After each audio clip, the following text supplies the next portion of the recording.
Hello प्यारे बच्चों। Last class में हम लोग क्रॉस प्रोडक्ट ख़त्म कर लिए थे, तो वेक्टर का वो जितना जानकारी जो हमको फिजिक्स में चाहिए मोर और लेस ये बताया जा चुका है।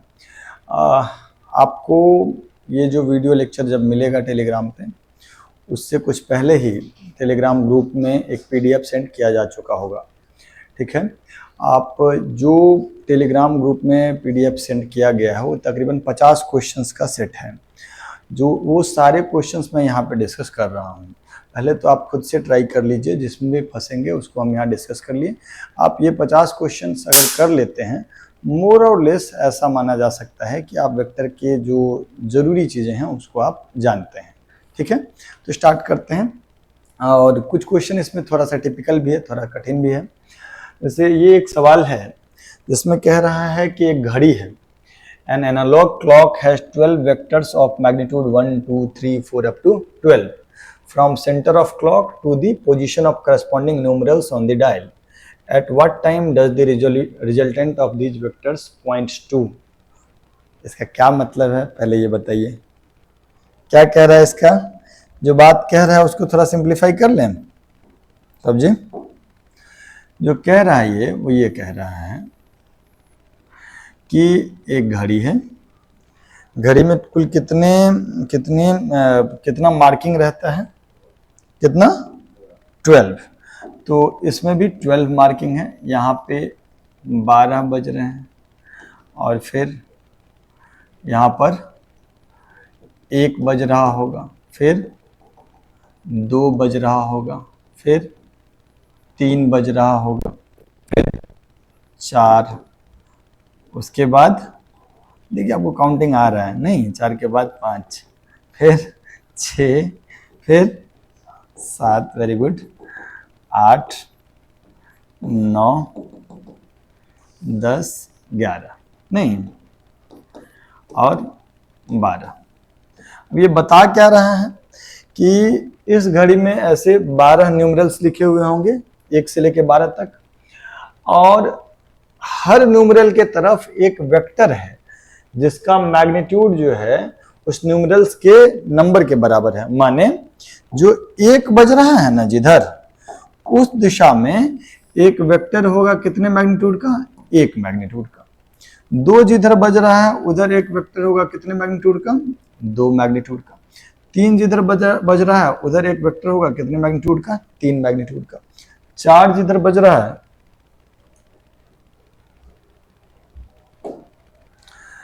क्यों हो गया ऐसा, अच्छा 4 जिधर बज रहा है उधर एक वेक्टर होगा 4 मैग्नीट्यूड का। Then similarly 5, 6, 7, 8, 9, 10, 11 and finally 12। तो टोटल कितने वेक्टर हैं, 12। टोटल कितने वेक्टर हैं, 12। सबका मैग्नीट्यूड सेम कि सबका मैग्नीट्यूड अलग अलग, सबका मैग्नीट्यूड अलग अलग। पहले वाले का 1, दूसरे वाले का 2, तीसरे का 3, 4, 5, 6, इस तरीके से 12 तक। अच्छा, आजू बाजू के वेक्टर्स के बीच कितना डिग्री एंगल होगा, 30 डिग्री, बिकॉज 360 डिग्री को 12 बराबर भागों में बांटे हैं। तो 360 degree divided by 12 that is 30 degree. अब हमसे पूछ रहा है कि जब इन सारे वेक्टर्स को जोड़िएगा तो रिजल्टेंट जिधर होगा उस डायरेक्शन में अगर घड़ी के घंटे की सुई पॉइंट कर रहा हो तो at what time does the resultant of these vector points to. इन सारे वेक्टर का रिजल्टेंट जिधर है उधर अगर घड़ी के घंटे की सुई हो तो उस समय में घड़ी में कितना बज रहा है। सवाल का मतलब समझ गए। इन सारे वेक्टर का रिजल्टेंट किधर होगा, किसी भी डायरेक्शन में होगा। जिस डायरेक्शन में रिजल्टेंट होगा उस डायरेक्शन में घड़ी के का आवर हैंड अगर उस डायरेक्शन में पॉइंट करेगा तो घड़ी में कितना बज रहा है, ये सवाल है। Is that okay. तो बेसिकली अगर हमको ये पता चल गया कि इन सब का रिजल्टेंट 12 के डायरेक्शन में है तो हम बोल देंगे उस समय में 12 बज रहा है ना। या इस सब का रिजल्टेंट मान लीजिए 3 के डायरेक्शन में है तो उस समय में घड़ी में 3 बज रहा होगा, है ना। मान लीजिए सब का रिजल्टेंट 2 और 3 के बिल्कुल बीच में है तो उस समय में कितना बज रहा है, 2.5 माने 230, है ना। वो कह रहा है कि बताओ इन सब का रिजल्टेंट किधर है, जिधर है उधर अगर घड़ी के घंटे की सुई होगी, आवर हैंड होगा, तो कितना बजेगा। This is the simple question. तो यार इसको हम लोग कितने स्टेप में करेंगे, 3 स्टेप में करेंगे। सबसे पहले एक सिंपल हम लोग काम कर लेते हैं कि टोटल कितना पार्ट बना लेंगे, कितना, ये 12 और ये 6, तो टोटल 12 और 6 मिलकर के 6, 18 कैसे, 12 ऊपर है 6 नीचे, तो रिजल्टेंट 6 हो जाएगा ना ऊपर की तरफ। तो हम लोग ये जो 12 है, ध्यान से देखिएगा, ये जो 12 है और ये जो 6 है, इन दोनों का रिजल्टेंट यहां पर लिख लेंगे कितना, 6। वो किस डायरेक्शन में पॉइंट करेगा, 12 के डायरेक्शन में, लेकिन मैग्नीट्यूड इसका कितना हो जाएगा, 6। सिमिलरली ये 1 और ये 7, इन सब का रिजल्टेंट कितना होगा, 6 होगा। किस दिशा में, जिधर 7 है, नहीं तो 7 के डायरेक्शन में 6 मैग्नीट्यूड का एक वेक्टर होगा। सिमिलरली ये 2 है और ये 8 है, ये 2 है और ये 8 है, इन दोनों का रिजल्टेंट भी जो है वो इसी डायरेक्शन में होगा, कितना मैग्नीट्यूड का, 6। ये 3 है और ये 9 है, इन दोनों का रिजल्टेंट भी इस डायरेक्शन में होगा, कितना मैग्नीट्यूड का, 6 मैग्नीट्यूड का। ये 4 है और ये 10 है, इन दोनों का रिजल्टेंट भी कितना होगा, 6,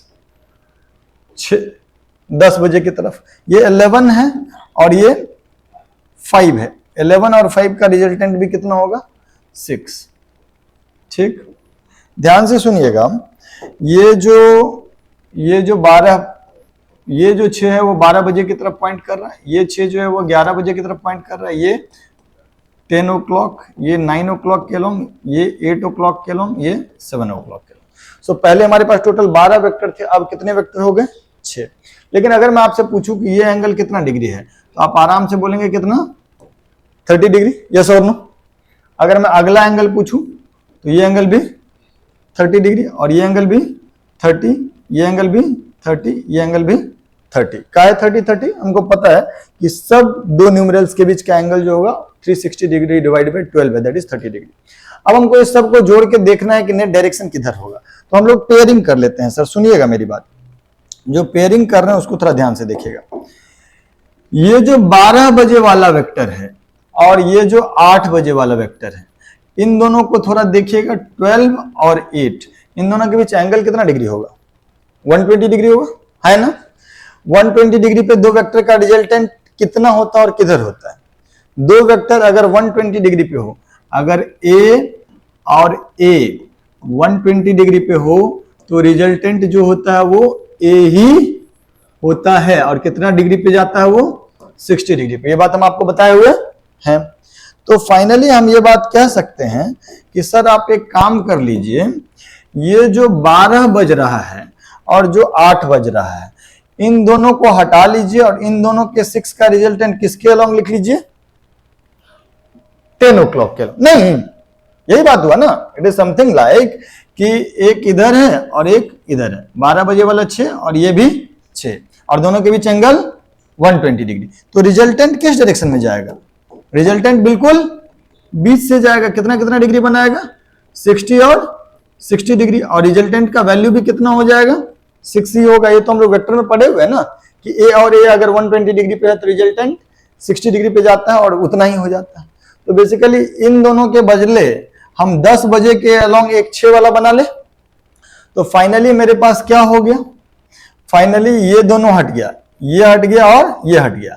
11 बजे वाले के अलॉन्ग कितना है, 6, 11 बजे वाले के अलॉन्ग 6, और 10 बजे वाले के अलॉन्ग 12, 10 बजे वाले के अलॉन्ग 12, काहे कि 6 पहले से था और 6 और ले आए, हाँ है ना। सुनिएगा मेरी बात, 10 बजे वाले के अलॉन्ग 12, ये 10 बज गया, है ना। और अब उसके अलावा 11 बज हो गया और ये 9 है और ये 7 है, तो 9 के अलॉन्ग भी 6, और 8 वाला तो हटा ही लिए हुए हैं, 6 के 7 के अलॉन्ग भी 6। तो अब टोटल कितने वेक्टर बच गए, 1 2 3 4, है ना। अब जरा देखिए 11 o'clock वाला और 7 o'clock वाला, इन दोनों के बीच भी एंगल कितना डिग्री हो जाएगा, 30 30 60 90 और 120। तो बेसिकली हम चाह रहे हैं ना कि ये 11 वाला भी और ये 7 o'clock वाला, ये दोनों भी हट जाए। तो ये दोनों जब हटेगा तो इसका रिजल्टेंट किधर जाएगा, बिल्कुल बीच से, दैट इज 9 o'clock के अलॉन्ग, है ना। तो फाइनली हमारे पास क्या हो गया, फाइनली हमारे पास क्या हुआ कि एक है 9 o'clock के लॉन्ग कितना मैग्नीट्यूड का, 12 मैग्नीट्यूड का, और एक है 10 o'clock के लॉन्ग कितना मैग्नीट्यूड का, 12 मैग्नीट्यूड का, और दोनों के बीच एंगल कितना डिग्री हो गया, 30 डिग्री, हाँ या ना। तो अगर हम आपको बोल दें कि एक वेक्टर 12 है और दूसरा वेक्टर 12 है, दोनों का मैग्नीट्यूड 12-12 है, तो रिजल्टेंट जो होगा वो बिल्कुल बीच से नहीं चला जाएगा, रिजल्टेंट बिल्कुल बीच से जाएगा। मतलब ये अगर 10 बजे को पॉइंट कर रहा है और ये अगर 9 बजे को पॉइंट कर रहा है, तो रिजल्टेंट कितना बजे को पॉइंट करेगा, रिजल्टेंट कितना बजे को पॉइंट करेगा, 9:30 को, हाँ या ना। तो इस सवाल का उत्तर हो जाएगा 9:30। Is that okay? आप आराम से इसको समझ सकते हैं।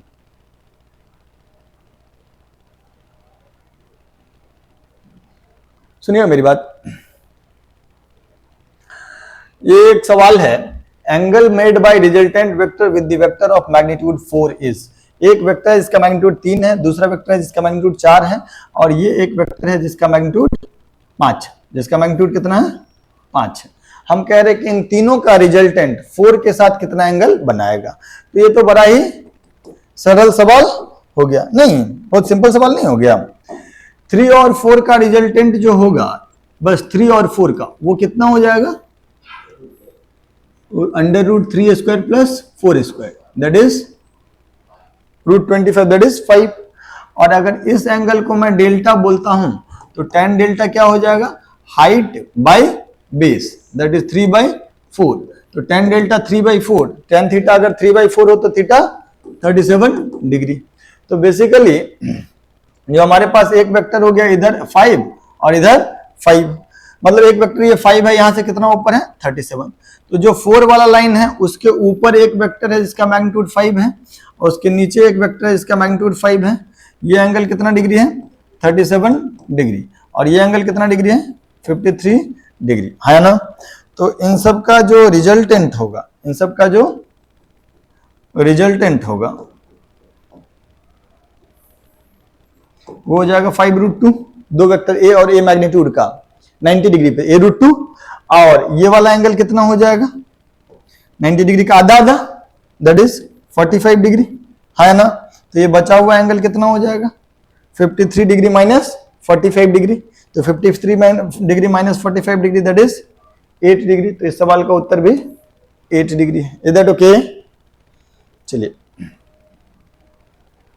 देखिए, आज का लेक्चर आप एकदम नहीं देखिएगा, आप पहले टेलीग्राम पे जो पीडीएफ शेयर किया गया है उन क्वेश्चंस को बना लीजिए, नहीं तो यहाँ पर भी जो भी क्वेश्चन देखते हैं उसको पहले बना लीजिए और उसके बाद फिर यहाँ से का वीडियो का सॉल्यूशन देखिए, तभी मजा है, अदरवाइज आपको सीख पाएंगे नहीं। ठीक है क्या? इस सवाल में आपको क्या दिया गया, सुनिएगा मेरी बात।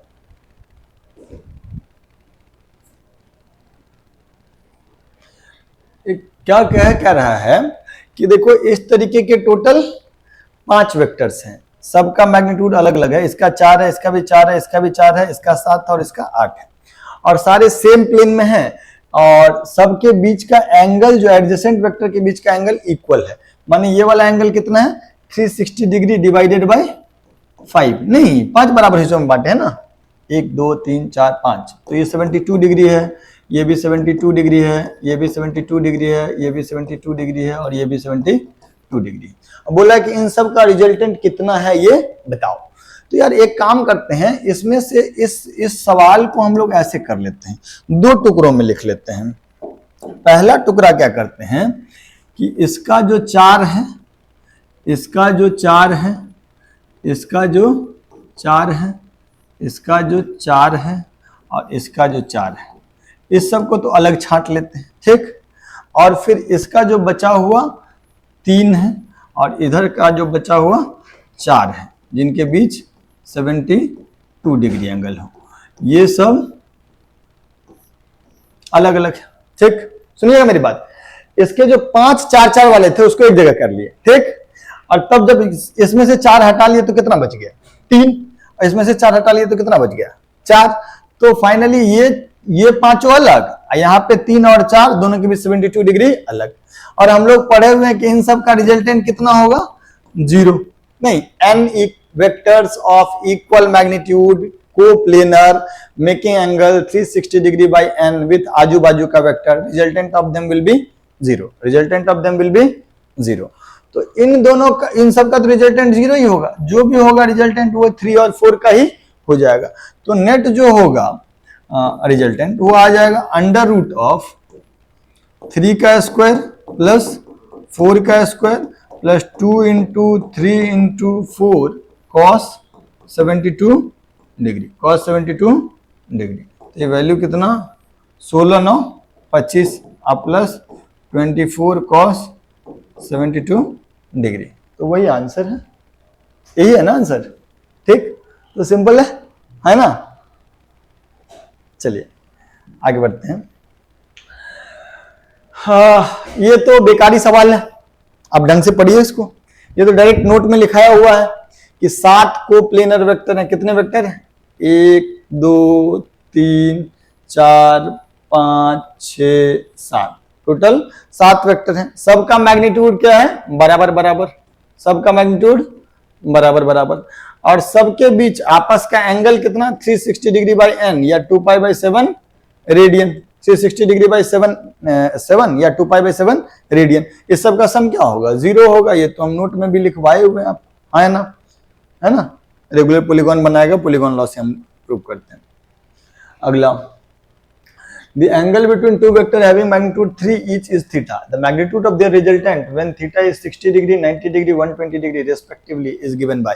बहुत ही बेकार सवाल नहीं कि 3 और 3 जो है वो 60 डिग्री पे, 3 और 3 जो है वो 90 डिग्री पे, 3 और 3 जो है 120 डिग्री पे, इन सब का रिजल्टेंट। तो ये वाला रिजल्टेंट a√3 होता है, दैट इज 3√3। ये वाला a√2 होता है, दैट इज 3√2। और ये वाला होता है a, दैट इज 3। अगर आप मेहनत करना चाहें तो कर लीजिए, √3² plus 3² plus 2 into 3 into 3 cos 60। लेकिन हम तो बताए हुए थे ना, a और a थीटा एंगल पे, तो resultant 2a cos of theta by 2। 3a और a 60 डिग्री पे, रिजल्टेंट a√3। a और a 90 डिग्री पे, रिजल्टेंट a√2। a और a 120 डिग्री पे, रिजल्टेंट a। आप a cos थीटा बाई 2 से निकाल सकते हैं। हम नहीं चाहेंगे कि इसको ज़्यादा लंबा खींचे, हम सिंपली इसमें क्या करेंगे सर, जिनको भी दिक्कत हो रहा हो प्लीज़ मेरा पुराना वीडियो देखिए पैरेललोग्राम लॉ का। इसमें सिंपली रिजल्टेंट जो हो जाएगा वो हो जाएगा 2 into 3 into cos of 30 degree. होता ये है कि कोई a मैग्नीट्यूड का और a मैग्नीट्यूड का दोनों के बीच एंगल थीटा अगर हो तो रिजल्टेंट का वैल्यू आता है आपका, रिजल्टेंट का वैल्यू आता है r is equal to 2a cos of theta by 2। r is equal to 2a cos of theta by 2। और रिजल्टेंट बिल्कुल बीच से बाइसेक्ट करता है। अगर मान लीजिए ये बात आपको नहीं पता था तो घड़ी वाला सवाल तो बिल्कुल ही आपके पल्ले नहीं पड़ा होगा। एनीवे, तो ये इस लॉजिक से अगर हम देखेंगे तो अगर थीटा का वैल्यू 60 डिग्री रख देंगे तो ये वाला आंसर आ जाएगा 3√3। और इसी में थीटा का वैल्यू 90 डिग्री रख देंगे तो ये आ जाएगा 3√2। थीटा का वैल्यू 90 डिग्री, a का वैल्यू 3। और इसमें थीटा का वैल्यू अगर 120 डिग्री रख देंगे और a का वैल्यू 3 रख देंगे तो अपने आप दिख जाएगा आपको कि ये आंसर आएगा a। ठीक है, सॉरी a माने 3। ओके, तो पहले वाले का आंसर हो जाएगा 3√3, दूसरे वाले का 3√3, 3√2 और तीसरे वाले का 3। सो आंसर इज a। ठीक, ये सब हम प्रूव किए हुए हैं, ये सब रिजल्ट क्लास में प्रूव किए हुए हैं। अगला सवाल है कि find magnitude of A given vector with and points at यहाँ और यहाँ। मतलब एक वेक्टर है जिसका एक एंड पॉइंट है 4, -4, 0 पे और दूसरा एंड पॉइंट है -2, -2, 0 पे। ठीक है, तो इसका जो आपको बोला जा रहा है कि अगर ये वेक्टर a है तो मैग्नीट्यूड बताओ, a का मैग्नीट्यूड बताओ। तो पहली बात क्या, हम a वेक्टर को लिखना तो जान ही गए ना। वैसे तो तुम लोग 10th पास हो तो ये जो यहाँ और यहाँ के बीच का डिस्टेंस होगा वही ना होगा इस वेक्टर का मैग्नीट्यूड। और डिस्टेंस फॉर्मूला से तुम निकाल सकते हो x2 - x1 का whole square plus y2 - y1 का whole square plus z2 - z1 का होल स्क्वायर। वहां से भी आप बता सकते हैं। एनीवे अगर ए वेक्टर को हम प्रॉपरली लिखना चाहें तो लिखेंगे -2 minus of 4 I cap, -2 minus of 4 I cap plus -2 minus of -4 that is plus of 4 J cap और 0 माइनस 0 के कैप। तो के कैप लिखने का जरूरत है नहीं, तो ये वैल्यू हो गया -6 आई कैप और +2 जे कैप। और ए का मैग्नीट्यूड अगर हम लोग लिखना चाहेंगे तो लिखेंगे अंडर रूट ऑफ -6 का स्क्वायर दैट इज 36 और 2 का स्क्वायर दैट इज 4, सो √40 का वैल्यू जो है यहाँ पर आपको दिया गया है 2√10। ओके, इस आंसर को आप ऑल्टरनेटिवली पता कर सकते थे x2 माइनस x1 का whole square plus y2 minus y1 का whole square plus z2 minus z1 का होल स्क्वायर पूरे का अंडर रूट। डिस्टेंस फॉर्मूला से भी इस एरो का लेंथ पता कर सकते हैं, वेक्टर से भी पता कर सकते हैं। चलते हैं अगला पे। कह रहा है कि magnitude of A B C are 12, 5, 13, 12, 5 and 13। अच्छा, ये 12, 5 और 13 देख के, ये ट्रिपलेट देख के आपको ये बात समझ में आना चाहिए कि ये एक राइट एंगल ट्रायंगल के बारे में बात कर रहा है, राइट एंगल ट्रायंगल के बारे में बात कर रहा है।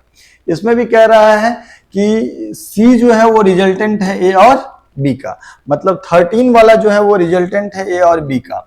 तो एक बात समझिएगा कि अगर मान लीजिए कि ये वेक्टर ए है, ये वेक्टर ए है और ये वेक्टर बी है, तो ये जो होगा ये सी होगा। या फिर अगर 12, 5, 13 का ट्राइंगल आपको याद हो तो आप ऐसा भी समझ सकते हैं, मतलब ये वाला चीज है आपका 12 मैग्नीट्यूड का और ये 5 मैग्नीट्यूड का और ये 13 मैग्नीट्यूड का। तो यहां से भी आप एंगल वेंगल के बारे में बात कर सकते हैं। एनीवे ए और बी के बीच एंगल आपको क्लियरली दिख रहा है कि 90 डिग्री है। अगर आपको ये याद नहीं है तो आप एक काम कीजिए, आप लिखिए C का magnitude is equal to under root A square plus B square plus 2ab cos theta. ऐसा लिखिए, C की जगह पे वैल्यू रख दीजिए 13 और अंडर रूट ए स्क्वायर प्लस बी स्क्वायर हो जाएगा आपका 12 का स्क्वायर प्लस 5 का square plus 2 into 12 into 5 into cos theta. तो यहाँ से अगर आप कैलकुलेट करेंगे तो आपको पता चलेगा कि cos theta is 0, so theta is equal to 90 degree. और थीटा इक्वल टू 90 डिग्री है तो उसको रेडियन में हम लोग कितना बोलेंगे, π/2 radian, because 180 degree is pi radian. ठीक, चलिए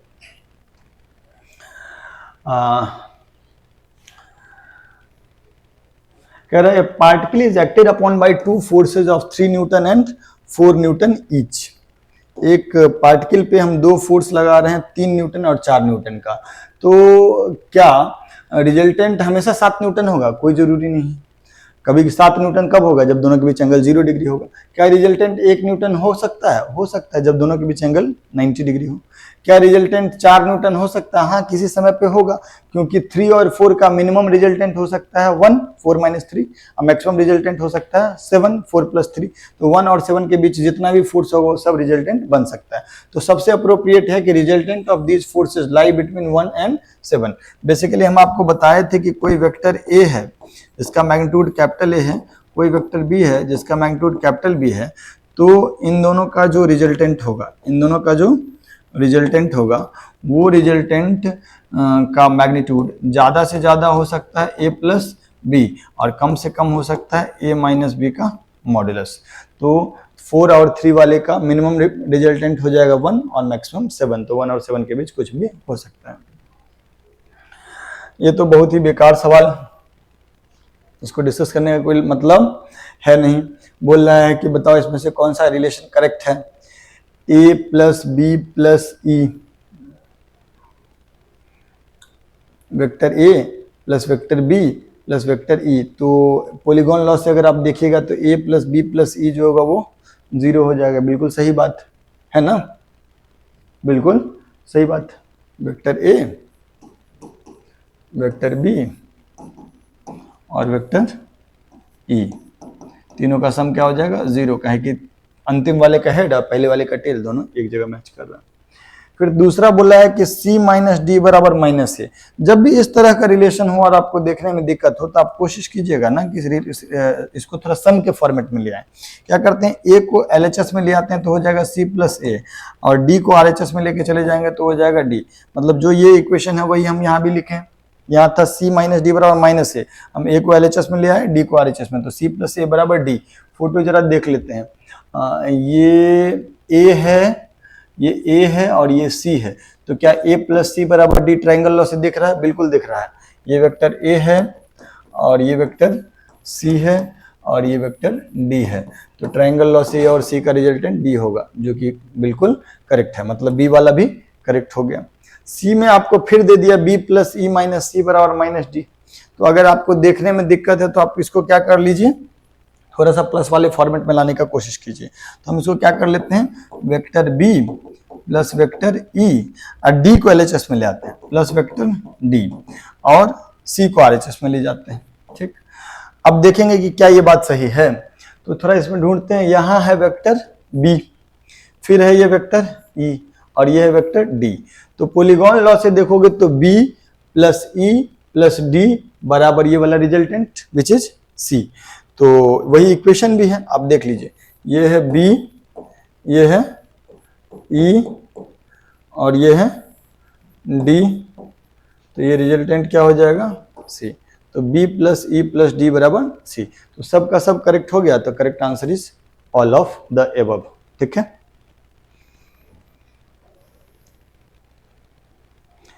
ये सवाल पढ़िए। दिया हुआ है a प्लस बी का मैग्नीट्यूड 3 है, a माइनस बी का मैग्नीट्यूड 4 है, तो find cos theta where theta is angle between a and b। ये भी दे दिया कि मॉडुलस ऑफ a 0 नहीं है, मॉडुलस ऑफ b भी 0 नहीं है। तो basically vector a plus vector b का जो मॉडुलस होगा वो होता है under root a square plus b square plus 2ab cos theta plus 2ab cos theta. और वो किसके बराबर होगा, वो 3 के बराबर हो। वो किसके बराबर होगा, वो 3 के बराबर होगा। सिमिलरली यहाँ पे दिया है vector a minus vector b का मॉडुलस।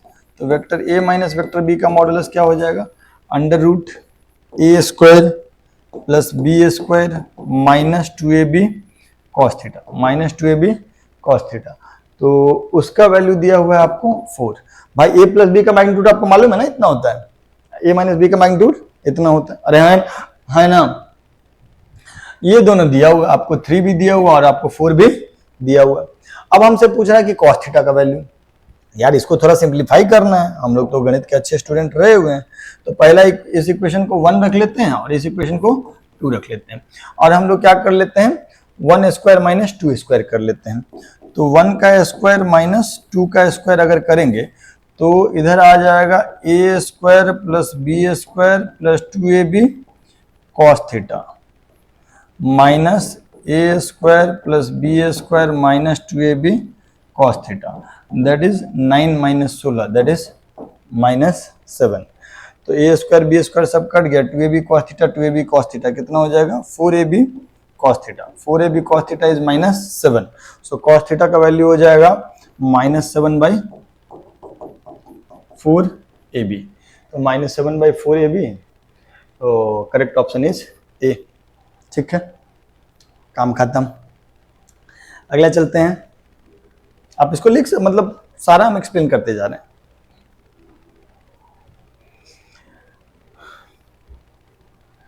कह रहा है vector a is 2 cm long and is 60 degree above the x-axis in the first quadrant.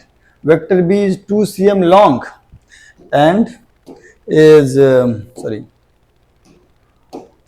and is 60 degree below the x-axis in the fourth quadrant. Sum of a and b is a vector of magnitude. मेरा बात समझिएगा, ये 4 quadrant है, ये x axis है, ये y axis है। ठीक है, अगर मैं आपसे कह रहा हूं कि वेक्टर a जो है वो 2 सेंटीमीटर का 60 degree above in first axis first quadrant, तो ये हो गया वेक्टर a, ये हो गया वेक्टर a। 2 मैग्नीट्यूड का ऊपर कितना डिग्री एंगल बना रहा है, 60 डिग्री। वेक्टर b जो है वो 2 ही मैग्नीट्यूड का है, लेकिन किधर बन रहा है, नीचे कितना डिग्री पे, 60 डिग्री पे। अब कह रहा है कि इन सब का रिजल्टेंट किधर है और कितना है। हम आपको अभी अभी बताए थे, क्या बताए थे कि भाई साहब अगर दो बराबर बराबर मैग्नीट्यूड के वेक्टर हैं और उन दोनों के बीच एंगल थीटा हो तो रिजल्टेंट कितना और किधर होता है? रिजल्टेंट होता है 2a cos of theta by 2 और किधर होगा? आधा आधा एंगल बनाएगा theta by 2 and theta by 2। Is it okay? तो इस वाले केस में जो ये 2 है और ये 2 है उसका रिजल्टेंट बिल्कुल बीच से जाएगा, माने एक्स एक्सिस के अलॉन्ग जाएगा। ये टोटल 120 डिग्री है तो रिजल्टेंट बिल्कुल बीच से जाएगा, माने 60 डिग्री 60 बनाएगा, माने एक्स एक्सिस के अलॉन्ग जाएगा। और 2 है 120 डिग्री पे, तो इस फॉर्मूला के हिसाब से हो जाएगा 2a cos 120 डिग्री का आधा माने 2a cos 60, तो रिजल्टेंट भी हो जाएगा 2a cos 60, 2 into cos 60, तो resultant is also 2। Resultant is also 2। Is it okay? Resultant का वैल्यू आपका हो गया 2 और किस डायरेक्शन में गया? पॉजिटिव एक्स एक्सिस के अलॉन्ग, तो करेक्ट ऑप्शन इज बी। ठीक है, अगला क्वेश्चन आपको दो फोर्स दिए हुए, देख लीजिए, इसको पढ़ लीजिए।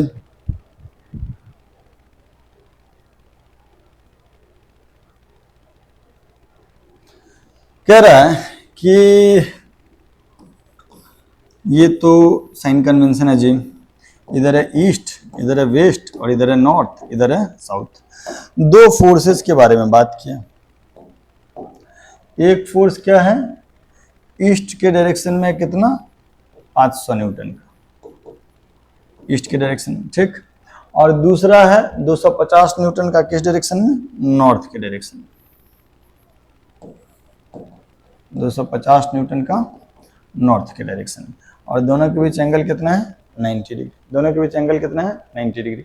इस फोर्स को हम लोग बोल दिए हैं F1, इसको हम लोगों ने क्या बोल दिया? F1। और इस वाले फोर्स को मैंने क्या कह दिया? F2। मैंने नहीं कहा, सवाल वाले ने कहा, ठीक। और सवाल वाला चाह रहा है कि F2 माइनस F1, तो F2 माइनस F1 मतलब F2 माइनस F1 का क्या मतलब हुआ कि F2 में माइनस F1 जोड़ दो, मतलब F1 को रिवर्स करो और तब F2 में जोड़ दो। तो F1 को रिवर्स करके F2 में जोड़े। F1 किधर है? इधर की तरफ है ना, सॉरी, F2 किधर है? इधर की तरफ है। दिस इज F2 और ये हो गया 250 और ये हो गया मेरा माइनस F1। ये क्या हो गया? Minus F1। और F1 को जब रिवर्स करेंगे तो उसके मैग्नीट्यूड में कोई परिवर्तन नहीं आएगा, तो ये भी अभी 500 ही रहेगा। और अगर इस दोनों को मैं जोड़ दूं, अगर मैं इस दोनों को जोड़ दूं तो हमने किस किस को जोड़ा? F2 वेक्टर को और माइनस F1 वेक्टर को। F2 वेक्टर और माइनस F1 वेक्टर को अगर मैं जोड़ दूं तो जो रिजल्टेंट आएगा वो इस दिशा में जाएगा, नहीं, और उसका मैग्नीट्यूड कितना हो जाएगा? अंडर रूट 250 का स्क्वायर प्लस 500 का स्क्वायर। 90 डिग्री पे रिजल्टेंट क्या होता है? अंडर रूट ए square plus B square. Cos 90 वाला पार्ट खत्म हो गया और इस एंगल को हम डेल्टा बोल देते हैं। ये मेरे रिजल्टेंट का मैग्नीट्यूड हो गया और ये जो एंगल हो गया इसको हम लोग डेल्टा बोल दिए। रिजल्टेंट का मैग्नीट्यूड हो गया अंडर रूट ऑफ 250 का स्क्वायर प्लस 500 का स्क्वायर। हमने क्या किया? 250 का स्क्वायर को रूट से बाहर कर लिया तो बाहर में 250 हो गया, यहाँ 1 बच गया, यहाँ 2 का स्क्वायर है तो 4 हो गया, तो that is 250 root 5, 250 root 5। So that is your resultant, that is your resultant. और ये एंगल हो गया डेल्टा, ये एंगल हो गया डेल्टा। तो tan डेल्टा का वैल्यू कितना हो जाएगा? tan डेल्टा का वैल्यू हो जाएगा जो हाइट बाय बेस। तो हाइट ये वाला चीज हमारा डेल्टा के लिए ये हाइट हो जाएगा और ये बेस हो जाएगा। हाइट कितना? 500 और डेल्टा के लिए बेस कितना? 250। तो tan डेल्टा हो गया कितना? 2। तो डेल्टा कितना हो गया? tan inverse 2। तो बेसिकली F2 माइनस F1 का मैग्नीट्यूड हो गया 250 रूट 5, लेकिन नॉर्थ से वेस्ट की तरफ है, कितना डिग्री, कितना एंगल पे? tan इनवर्स 2 एंगल पे। तो मैग्नीट्यूड हो गया 250 रूट 5। ये दोनों को तो हटा ही दो, 250 रूट 5 और यहां से इधर की तरफ तो tan inverse 2 west of north ना, tan inverse 2 west of north. West of north मतलब नॉर्थ का वेस्ट वाला कोना, ठीक। तो this is the correct answer. Is that okay? देख लीजिए इसको।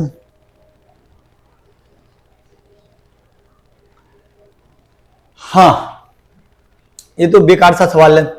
ए का मैग्नीट्यूड दिया हुआ है 4, बी का मैग्नीट्यूड 5 और सी का मैग्नीट्यूड रूट 61। तो बोल रहा है कि एंगल बिटवीन अच्छा ये भी बोल दिया कि a प्लस बी बराबर सी। तो अगर हमको ये दे दिया सर कि a प्लस बी बराबर सी, तो c बराबर कितना हो जाएगा, अंडर रूट ए square plus B square plus 2ab cos theta plus 2ab cos theta, है ना। c का वैल्यू कितना है, अंडर रूट 61, और वो हो जाएगा रूट ओवर ए स्क्वायर प्लस बी स्क्वायर, माने 4 का स्क्वायर प्लस 5 का square plus 2 into 4 into 5 into cos theta. ठीक है क्या। अब फिर हम लोग सॉल्व कर लेंगे, ये हो जाएगा 61 is equal to 16 plus 25 plus 40 cos theta. तो 25 10 35 6 41, 61 माइनस 41 दैट इज 20, 20 बराबर 40 cos theta. So cos theta बराबर 1/2, कॉस थीटा बराबर 1/2, थीटा बराबर 60 डिग्री। तो थीटा बराबर 60 डिग्री मतलब बी आंसर हो गया। ठीक, अगला क्वेश्चन देखते हैं हम लोग। If a unit vector is represented by this then the value of C is. ये सवाल भी सस्ता ही है। देखो यूनिट वेक्टर है ना, यूनिट वेक्टर है मतलब मैग्नीट्यूड कितना होगा, 1 हो जाएगा। तो जैसे ही बोला यूनिट वेक्टर, तो यूनिट वेक्टर का magnitude, unit vector has magnitude 1, magnitude 1। तो बेसिकली इस वेक्टर के मैग्नीट्यूड को हम लोग 1 लिखेंगे। 1 किसके बराबर हो जाएगा, अंडर रूट ऑफ 1/2 का स्क्वायर प्लस 0.8 का स्क्वायर प्लस सी का स्क्वायर। तो ये हो जाएगा 1/2 का स्क्वायर मतलब 0.5 का स्क्वायर, तो 0.25, 0.64 प्लस सी स्क्वायर। तो 1 बराबर क्या हो जाएगा, 0.89 प्लस सी स्क्वायर। सो सी स्क्वायर का वैल्यू हो जाएगा 0.11। तो सी का वैल्यू कितना हो जाएगा, under root 0.11। Is that okay. So correct answer is B, correct answer is B. ठीक,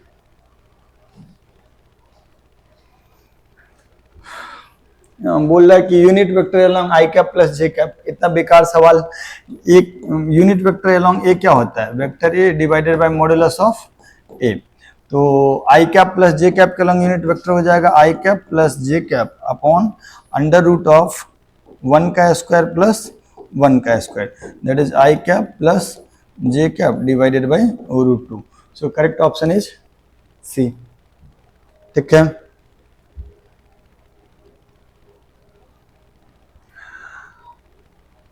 ऐसा क्लास में भी डिस्कस किए हुए हैं। पढ़ लीजिए सवाल को, पढ़ लीजिए जरा इसको। वेक्टर ए दिया हुआ है, वेक्टर बी दिया हुआ है, और कह रहा है कि एक ऐसा वेक्टर बनाओ जिसका मैग्नीट्यूड बी के मैग्नीट्यूड के बराबर हो लेकिन डायरेक्शन ए के पैरेलल हो। तो मैग्नीट्यूड जो वेक्टर है उसका मैग्नीट्यूड किसके बराबर है, बी के बराबर, और डायरेक्शन किसका अलोंग है, ए के अलोंग। तो मैग्नीट्यूड तो बी मॉडुलस ऑफ बी हो जाएगा, डायरेक्शन के लिए ए कैप हो जाएगा, है ना। तो modulus of b into a cap. तो मॉडुलस ऑफ बी कितना हो जाएगा, under root 7 square plus 24 square. A cap कितना हो जाएगा, 3i plus 4j divided by under root 3 square plus 4 square. तो under root 24 square plus 7 square अगर तुम कभी कैलकुलेशन करोगे तो शायद हमको जितना लग रहा है 25 के बराबर आता है, रूट 625 आता है। तो ये हो जाएगा 25 गुणा 3i plus 4j divided by 5। तो जब ये काम करोगे आप तो इसका ये 5 से 25 कट जाएगा, यहाँ पे 5 बचेगा, तो आएगा 15i कैप प्लस 20 जे कैप। तो 15i कैप प्लस 20 जे कैप। भाई ये वाला सब पॉज करके आप लिख लीजिए। ठीक, अगला, a force is inclined at 60 degree to the horizontal. If its rectangular component in the horizontal direction is 50 Newton, the magnitude of force in the vertical direction is approximately is। सवाल पढ़ लीजिए। सवाल क्या कह रहा है,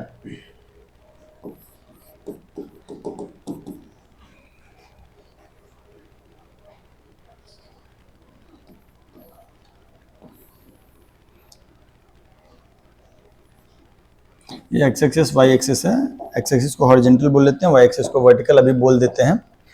तो कह रहा है ये force is inclined at 60 degree to the horizontal. तो ये मेरा फोर्स है, ये यहाँ से कितना डिग्री पे है, 60 डिग्री पे है। It's rectangular component in horizontal direction is 50 Newton. अच्छा, तो अगर इसके मैग्नीट्यूड को मैं एफ बोलता हूँ तो हॉरिजॉन्टल कंपोनेंट कितना हो जाएगा इसका, F cos 60, that is F by 2, that is F by 2। तो जो वर्टिकल कंपोनेंट हो जाएगा ये एफ साइन 60 हो जाएगा। और दिया हुआ है कि हॉरिजॉन्टल कंपोनेंट है 50, मतलब एफ कॉस 60 है आपका 50, मैंने एफ बाई 2 है 50, तो एफ इज इक्वल टू हो जाएगा 100। लेकिन हमसे एफ नहीं पूछा है, हमसे पूछा है वर्टिकल कंपोनेंट मैंने एफ साइन 60। तो एफ साइन 60 का वैल्यू कितना हो जाएगा, 100 इंटू √3/2। तो ये वैल्यू हो जाएगा 50√3, दैट इज 50√3।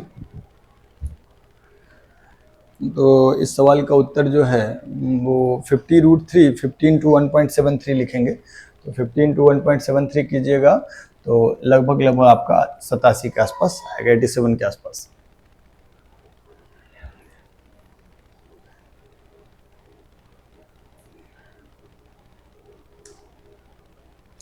सवाल पढ़िए जरा,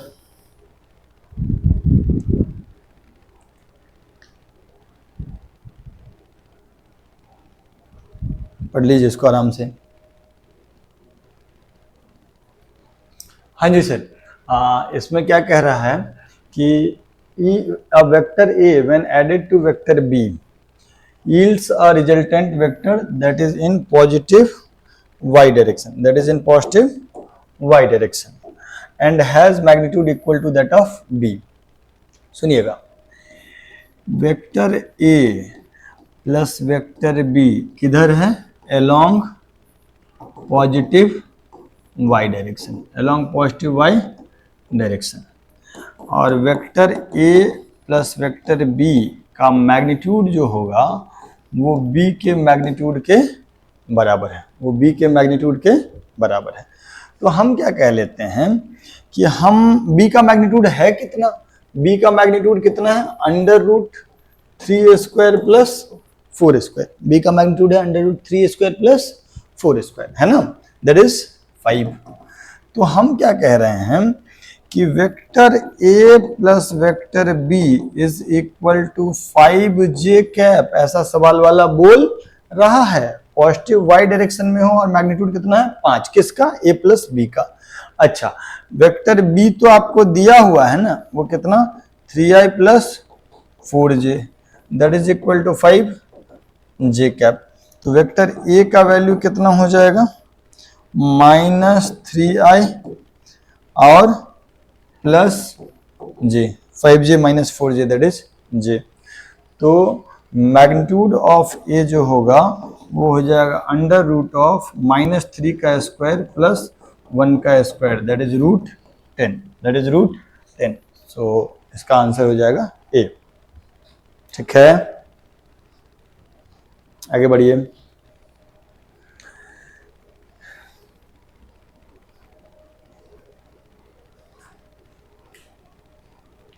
If A and B are two vectors each of magnitude 5 units, if they are inclined with x axis at angle 30 degree and 90 degree, देना चाहिए था थोड़ा सा कोप्लेनर वगैरह भी, इसमें तो ढेर सारा इंफॉर्मेशन छुपा लिए हुआ है, लेकिन हम सॉल्व करके बता देते हैं आपको। क्या कह रहे हैं कि वेक्टर A जो है, सॉरी वेक्टर A जो है वो 5 मैग्नीट्यूड का है और वो 30 डिग्री पे है। वेक्टर A जो है वो 5 मैग्नीट्यूड का और यहाँ से कितना डिग्री पे है, 30 डिग्री पे।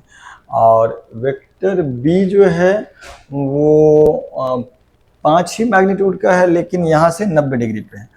तो ये है वेक्टर B और ये भी 5 मैग्नीट्यूड का है। ठीक है, अब आपसे कह रहा है कि देयर रिजल्टेंट विल बी, इनका रिजल्टेंट क्या होगा, वेक्टर A और वेक्टर B का।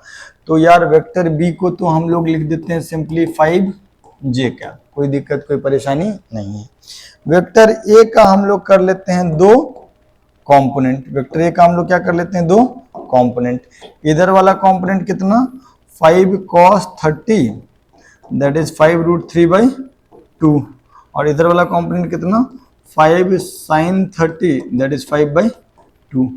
तो वेक्टर ए हो जाएगा 5√3/2 i cap plus 5/2 J cap plus 5/2 J cap. अब बोल रहा है कि इन दोनों का रिजल्टेंट बोलो, तो इन दोनों का रिजल्टेंट के लिए सिंपली जोड़ देंगे तो a प्लस बी कितना हो जाएगा 5√3/2 i cap plus 5 + 5/2 J cap, है ना। तो ये वैल्यू जो होगा वो आएगा 5√3/2 i cap plus 15/2 j cap. Correct option is C. ठीक, आगे बढ़ते हैं। क्वेश्चन नंबर 29 देख लेते हैं।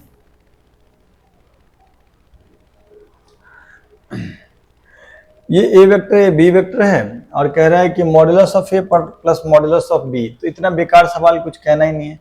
इस वाले का मॉडुलस हो जाएगा √3² + 4² दैट इज √25 5। इस वाले का √-4 का स्क्वायर प्लस 3 का square that is also √25 that is 5। और पहले का मॉडुलस प्लस दूसरे का मॉडुलस मतलब 5 + 5 that is 10। So answer is C. Answer is C. Magnitude of y component of vector OA। ये है वेक्टर OA, इसका y कंपोनेंट का मैग्नीट्यूड पूछ लिया है, करना ही नहीं है। 5 sin 60 हो जाएगा, 5√3/2 होगा। A and B are two vectors of magnitude 20 and 25 respectively. The angle between them is 37 degree. Angle between A plus B and A will be। देख लीजिए जरा, A क्या दिया हुआ है आपको, A दिया हुआ है आपका 20 और B दिया हुआ है आपका 25। ठीक है, और दोनों के बीच एंगल कितना डिग्री है 37 डिग्री। ये है बी और पूछ रहा है कि इन दोनों का जो रिजल्टेंट होगा, इन दोनों का जो भी रिजल्टेंट होगा वो ए के साथ कितना एंगल बना रहा है, माने ये डेल्टा पूछ रहा है। तो आप इसमें यूज कीजिए tan डेल्टा बराबर बी साइन थीटा अपॉन ए प्लस बी कॉस थीटा। आपका आंसर आ जाएगा। ए के जगह पे 20 यूज कर लीजिएगा, साइन थीटा के जगह पे साइन 37 यूज कर लीजिएगा माने 3/5। ए की जगह पे 20, बी की जगह पे 25 और कॉस थीटा की जगह पे कॉस 37 दैट इज 4/5। जब ये सब यूज कीजिएगा तो tan डेल्टा का वैल्यू आ जाएगा। बेकार सवाल है, डिस्कस नहीं करना। ये बोल रहा है कि ये वेक्टर ए है, ये वेक्टर बी है, देन देयर डॉट। मतलब ये जो हम आपको डिस्कस कर रहे हैं ये आपको टेलीग्राम ग्रुप में दिया गया है। कुछ ऐसे भी सवाल दिए गए हैं जो जनरली आप आराम से करें और आपको समझ में भी आए चीज सब। तो है तो बहुत बेकार सा। वेक्टर ए है एंड वेक्टर बी है और बोल रहा है दोनों का डॉट प्रोडक्ट। तो डॉट प्रोडक्ट में क्या करते हैं, आई कैप को आई कैप से मल्टीप्लाई करते हैं, जे कैप को जे कैप से और के कैप वाले कंपोनेंट को के कैप वाले कोफिशिएंट को के कैप वाले कोफिशिएंट से और सबको जोड़ देते हैं। तो इस वाले में क्या हो जाएगा, ए डॉट बी का वैल्यू हो जाएगा 2 × 3 आई कैप को आई कैप से, है ना, और फिर 3 × -2 दैट इज सिंपली -6 और के कैप माने 0 तो 6 - 6 that is 0। So A dot B is 0। Two vector A and B इतना दिया है। Angle between two vectors will be. तो एंगल के लिए हम लोग क्या लिखते हैं, कॉस थीटा बराबर लिखते हैं A dot B divided by modulus of A modulus of B, ये लिखते हैं ना। तो ए डॉट बी अगर हम लोग करेंगे तो क्या लिखेंगे 2 × 1 plus 1 × 2 plus 3 × -3 that is -9 divided by modulus of A modulus of B. तो मॉडुलस ऑफ ए कितना √2² प्लस 1² प्लस 3²। अब मॉडुलस ऑफ बी कितना √1² प्लस 2² प्लस -3² दैट इज 9। ठीक है, तो cos थीटा का वैल्यू आ जाएगा 2 + 2 4 -9 दैट इज -5। ये वाला हो जाएगा 4 9 13 1 14 √14 इंटू ये भी √14, तो that is -5/14। So cos theta बराबर -5/14, so theta is equal to cos inverse -5/14। ऐसा क्वेश्चन क्लास में भी कराया जा चुका है।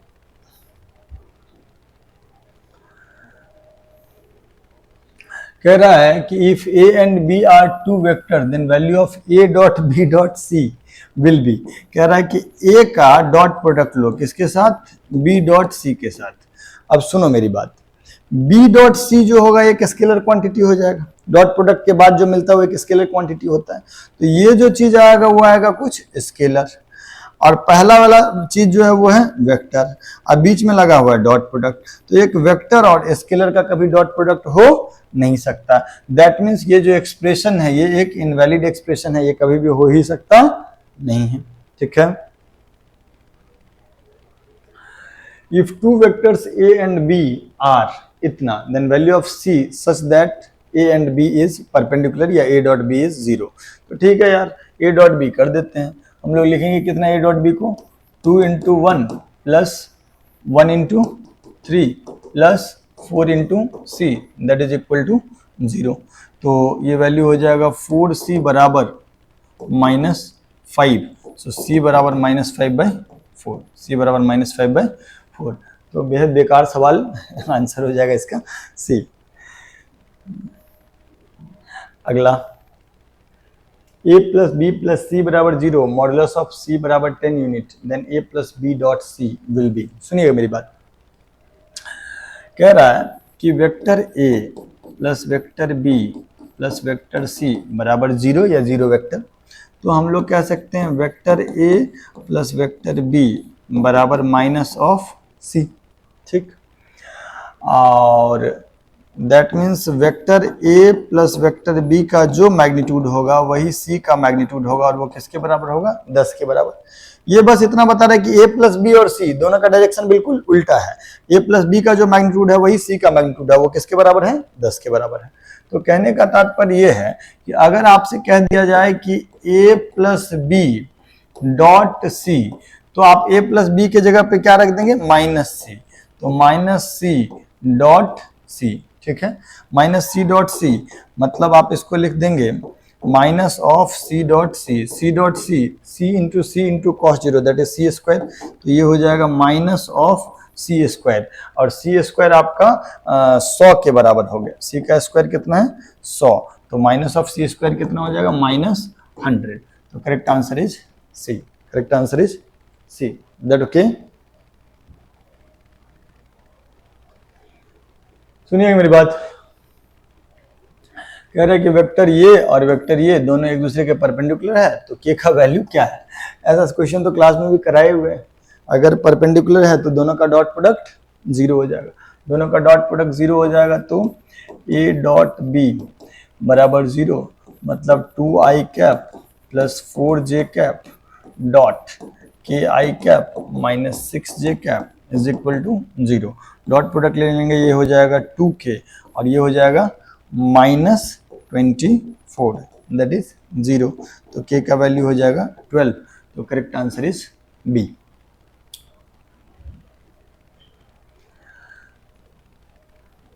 कह रहा है कि एक वेक्टर है, बी एक वेक्टर है, then the magnitude of component of A along B.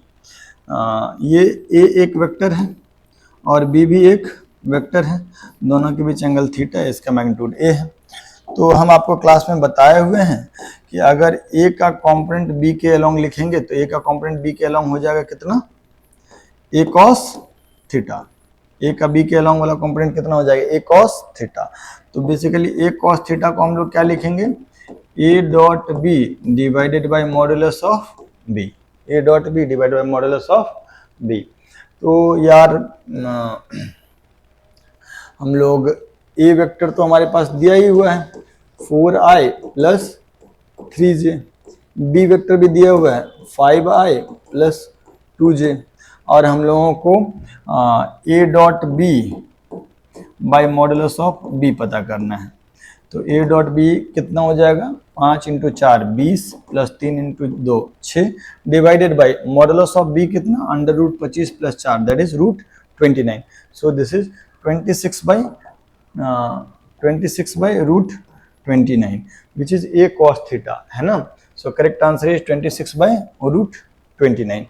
ठीक, ये ए कॉस थीटा को ही हम लोग component of A along B बोलेंगे. आप आराम से इसको लिख सकते हैं. हाँ जी, एक सवाल है कि मैग्नीट्यूड ऑफ A1 दिया हुआ है आपको कितना, 2. मैग्नीट्यूड ऑफ A2 भी आपको दिया हुआ है कितना, 3. और A1 प्लस A2 का मैग्नीट्यूड भी दिया हुआ है 3.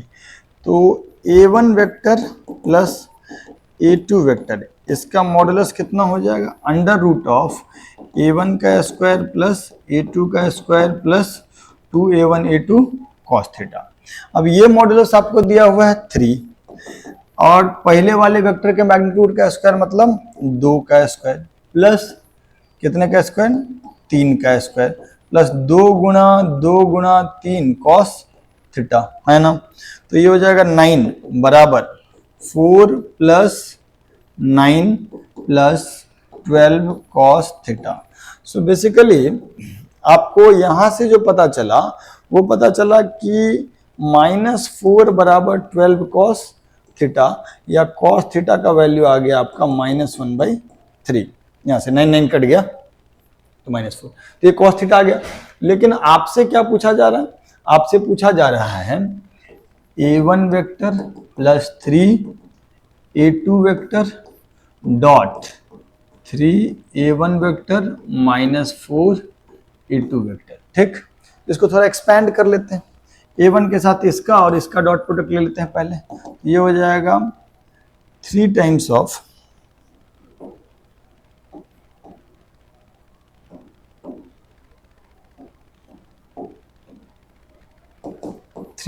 Of A1 dot A1 minus 4 times of A1 dot A2 इस वाले का इसके साथ plus 9 times of A2 dot A1 minus 12 times of A2 dot A2, 12 times of A2 dot A2. ये चीज लिख लिए. अब सुनिएगा मेरी बात, 3 times of A1 dot A1 क्या हो जाएगा, A1 के मैग्नीट्यूड का स्क्वायर. तो 3 टाइम्स ऑफ A1 के मैग्नीट्यूड का स्क्वायर मतलब 2 का square that is 4 minus 4 times of A1 dot A2. A1 dot A2 क्या हो जाएगा, A1 into A2 into cos theta, है ना. तो A1 into A2 into cos theta. A1 का वैल्यू कितना है 2, A2 का वैल्यू कितना है 3 और कॉस थीटा का वैल्यू है -1/3. तो ये दूसरा टर्म भी आ गया. और फिर तीसरा टर्म है 9A2 डॉट A1. तो जो A1 डॉट A2 था वही A2 डॉट A1 होगा. A1 डॉट A2 कितना आया है मेरा -2. A2 डॉट A1 भी क्या आ जाएगा -2. तो ये हो जाएगा 9 टाइम्स ऑफ -2 और यहाँ पे minus of 12 A2 dot A2. A2 dot A2 is A2 का स्क्वायर तो that is 9. A2 dot A2 is A2 का स्क्वायर दैट इज 9. अब इसको अगर हम लोग कैलकुलेट करेंगे तो ये वाला चीज आपका आ जाएगा 12 प्लस 8, यहाँ पे -2 आप -4 दैट इज +8, यहाँ पे -18 -108 108. सो 20 minus 18 is basically 2 minus 108 plus 2 that is -106. कोई है ऐसा, हाँ -106. ठीक है, तो आप ऐसे कर सकते हैं.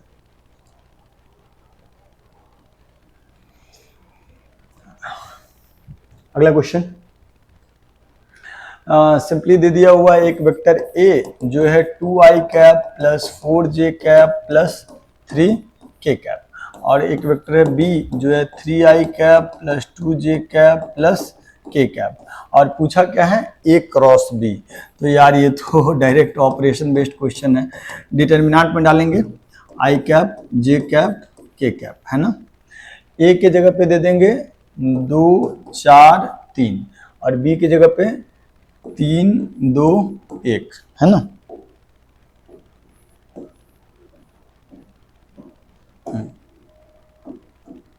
ये मक्खी बैठा हुआ क्या?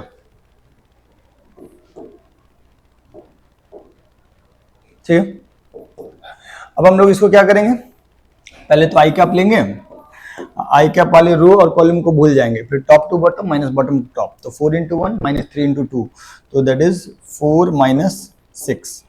फिर जे कैप को माइनस साइन के साथ लेंगे, जे कैप वाला रो जे कैप वाला कॉलम को भूल जाएंगे, top to bottom minus bottom to top, तो it is 2 into 1 minus 3 into 3, 9, तो 2 माइनस 9।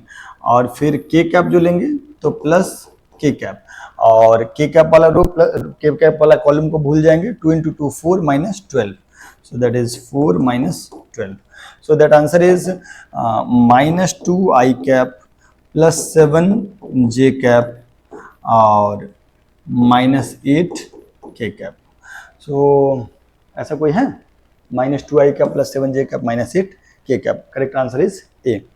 तो ये बिल्कुल ऑपरेशन बेस्ड है, इस पे ज्यादा नहीं कर रहे हैं, सिंपली क्रॉस प्रोडक्ट निकालना है। हाँ, ये बात हम आपको नहीं बताए थे, थोड़ा जान लीजिएगा। एक बात कहीं ना कहीं याद रख लीजिएगा कि अगर कोई वेक्टर है ए, कोई वेक्टर है ए, और ये है A X I cap plus A Y J cap plus A Z K cap, और कोई दूसरा वेक्टर है बी, वो है B X I cap plus B Y J cap plus B Z K cap, ठीक। अगर ऐसा हुआ, if A is parallel to B, अगर ए बी के पैरेलल हुआ, if A is parallel to B, then अगर ए बी के parallel है तो हम लोग क्या लिख सकते हैं, हम लोग लिख सकते हैं a x by b x is equal to a y by b y is equal to a z by b z is equal to a z by b z. ये हम आपको भी रटवाए हैं, समझा भी सकते हैं, ऐसा कोई दिक्कत का बात नहीं। होता ये है कि मान लीजिए कोई वेक्टर है, कोई वेक्टर है ए, कुछ भी होगा x I cap plus Y J cap. अब अगर हम इसको किसी नंबर से मल्टीप्लाई कर देंगे, 4 से 5 से किसी भी नंबर से, तो हर टर्म जो होगा उस नंबर से मल्टीप्लाई हो जाएगा, है ना। और फिर क्या होगा, नंबर से मल्टीप्लाई करने पे वेक्टर का डायरेक्शन जिधर है उधर ही रहेगा, अगर पॉजिटिव नंबर है, नेगेटिव है तो उसके उल्टा हो जाएगा, लेकिन रोटेट वो नहीं करेगा। माने अगर कोई वेक्टर इधर है, पॉजिटिव नंबर से मल्टीप्लाई किया तो उधर ही रह गया, और नेगेटिव से किया तो सिंपली पलट गया। इन बोथ दी केसेस आपका जो ratio of x component by x component होगा, या ratio of y component by y component, या ratio of z component by z component, वो उस नंबर के बराबर होगा जिससे आप मल्टीप्लाई किए। मान लीजिए कि अगर इस वेक्टर और इस वेक्टर के बारे में बात करें तो इसका एक्स कंपोनेंट और इसका एक्स कंपोनेंट का रेशियो 1/4 हो जाएगा, इसका वाई कंपोनेंट और इसका वाई कंपोनेंट का रेशियो 1/4 हो जाएगा। Is that okay? तो हम वही बात कह रहे हैं कि अगर दो वेक्टर है, इस फॉर्मेट में पहला वेक्टर है, इस फॉर्मेट में दूसरा वेक्टर है, तो दोनों के एक्स कंपोनेंट का रेशियो, दोनों के वाई कंपोनेंट का रेशियो और दोनों के जेड कंपोनेंट का रेशियो बराबर होगा, ठीक है। तो यार मैंने अभी वाला जो सवाल है उसमें कह रहा है ना कि x बाई पी बराबर, सवाल वाला ऐसा दे दिया, सवाल वाला आपको ऐसा दे दिया कि x बाई पी माने इसका x कंपोनेंट और इसका x component is equal to y by Q माने इसका j कंपोनेंट इसका j component is equal to z by r is equal to z by r। अगर इस तरीके से बराबर है तो दैट मीन्स ये दोनों वेक्टर जो होगा, ये दोनों वेक्टर पैरेलल होगा, ये दोनों वेक्टर पैरेलल होगा। और अगर दोनों वेक्टर पैरेलल है तो क्रॉस प्रोडक्ट क्या होगा, 0 होगा। पैरेलल और एंटी पैरेलल दोनों वेक्टर में क्रॉस प्रोडक्ट 0 होता है, क्योंकि ए बी साइन थीटा होता है, मैग्नीट्यूड साइन 0 डिग्री या साइन 180 डिग्री 0 होता है। So correct answer is 0, A cross B is 0, calculate करने का जरूरत नहीं है। हाँ, इसमें एक वेक्टर है ए और दूसरा वेक्टर है बी, और पैरेललोग्राम का एरिया बोला है, तो एरिया ऑफ पैरेललोग्राम सिंपली क्या हो जाएगा, ए क्रॉस बी का, मतलब ये ए वेक्टर है और ये दूसरा बी वेक्टर है, ए क्रॉस बी का मैग्नीट्यूड। ये क्रॉस प्रोडक्ट आप निकाल सकते हैं डिटर्मिनेंट मेथड से, निकाल लीजिएगा, एरिया आ जाएगा।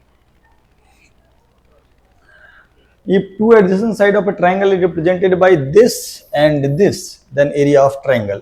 तो तो यार एरिया ऑफ ट्रायंगल तो फिर से वही हो जाएगा, half of A cross B का मैग्नीट्यूड। ए क्रॉस बी निकालोगे और उसका मैग्नीट्यूड का आधा कर दोगे तो हाफ एरिया ऑफ ट्रायंगल हो जाएगा। इसमें कह रहा है the resultant of A and B makes angle alpha with A and beta with B. अच्छा, हम आपको एक बात बताए थे इंपॉर्टेंट रिजल्ट में कि एक वेक्टर ए है और एक वेक्टर बी है, इसका मैग्नीट्यूड कैपिटल ए है, इसका मैग्नीट्यूड कैपिटल बी है, तो रिजल्टेंट किसकी तरफ ज्यादा झुका हुआ होगा?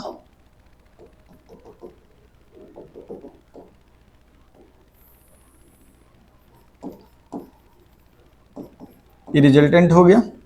रिजल्टेंट ए के साथ अल्फा एंगल बना रहा है और बी के साथ बीटा एंगल बना रहा है, ठीक। तो जिस वेक्टर का मैग्नीट्यूड ज्यादा है उसकी तरफ ज्यादा झुका हुआ होगा। तो माने if A is greater than B that means alpha is less than beta. हम आपको बताए थे कि रिजल्टेंट उसकी तरफ झुका होगा जिसका मैग्नीट्यूड बड़ा होगा। तो रिजल्टेंट जिसका मैग्नीट्यूड बड़ा होगा उसकी तरफ ज्यादा झुका होगा तो एंगल कम होगा। तो कह रहा है कि ए के साथ अल्फा और बी के साथ बीटा बना रहा है कौन? रिजल्टेंट। तो इसमें से कौन सा सही है? तो ऑब्वियसली अगर ए का मैग्नीट्यूड बी के मैग्नीट्यूड से ज्यादा हुआ तो अल्फा का वैल्यू कम होगा और बीटा का वैल्यू ज्यादा होगा, आपके कॉपी में भी बताया गया है। देखो अगर दोनों बराबर हो जाता है रिजल्टेंट बिल्कुल बीच से जाता है, बी बड़ा हो जाएगा तो रिजल्टेंट बी की तरफ झुका होगा, ए वाला बड़ा हो गया तो रिजल्टेंट ए की तरफ झुका होगा। The resultant of two forces of magnitude 8 and 15 is 17. The angle between forces. बहुत बेकार सवाल। मतलब आपको कह रहा है कि 17 बराबर है √8 का स्क्वायर प्लस 15 का स्क्वायर दैट इज 225 होता है, I think 225 plus 2 into 8 into 15 cos theta. आप अगर ये चीज करेंगे ना 225 और 64 तो ये आ जाएगा 289। Basically 17 is equal to root of 289 plus something into cos theta, माने 289 बराबर 289 प्लस समथिंग कॉस थीटा। तो दैट मीन्स कॉस थीटा बराबर 0, थीटा बराबर 90 डिग्री। सो 90 डिग्री वाला बहुत सारा ट्राइंगल अगर आप याद करते होंगे जैसे 3 4 5 या 6 8 10 या 5 12 13, तो उसी में एक और बात याद रख लीजिएगा 8 15 17, 8 और 15 का रिजल्टेंट 17 होता है 90 डिग्री पे। अगला question, if sum and difference of two perpendicular vectors of equal length are. अच्छा, दो परपेंडिकुलर वेक्टर हैं, दोनों का मैग्नीट्यूड सेम है, दोनों का मैग्नीट्यूड सेम है, तो इसका रिजल्टेंट, इसका सम और डिफरेंस दोनों करेंगे अगर तो ये सम हो जाएगा और ये डिफरेंस हो जाएगा। नहीं, सम, ये एक स्क्वायर हो गया तो जो सम का वैल्यू इस डायगोनल का जो लेंथ होगा वही इस डायगोनल का लेंथ होगा, तो सम और डिफरेंस दोनों सेम मैग्नीट्यूड का होगा और दोनों के बीच एंगल 90 डिग्री होगा क्योंकि स्क्वायर में डायगोनल 90 डिग्री पे होगा। तो ये अगर इस वेक्टर का नाम हम ए बोल रहे हैं और इसका बी बोल रहे हैं, दोनों का मैग्नीट्यूड बराबर, तो ये जो पैरेललोग्राम बना ये एक स्क्वायर बना, तो ये डायगोनल आपका दे देगा vector A plus vector B और ये डायगोनल दे देगा vector A minus vector B. Square का दोनों डायगोनल बराबर लेंथ का होता है और दोनों के बीच एंगल 90 डिग्री होता है, diagonal intersect at 90 degree, that means A plus B और ए माइनस बी बराबर मैग्नीट्यूड का होगा और दोनों के बीच एंगल 90 डिग्री होगा। Correct option is D. ठीक है,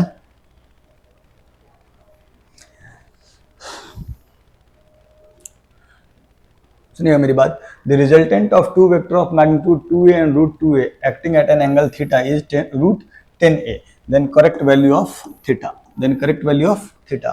तो सिंपल है यार, हम सिंपली कर लेंगे कि वो √10a तो रिजल्टेंट है, वो हो जाएगा पहले का स्क्वायर दैट इज 2a का स्क्वायर प्लस √2a का square plus 2 into 2a into √2a cos theta. ठीक, और फिर हम इसको स्क्वायर करेंगे तो this will be 10a square is equal to 4a square plus 2a square plus 4√2a square cos theta.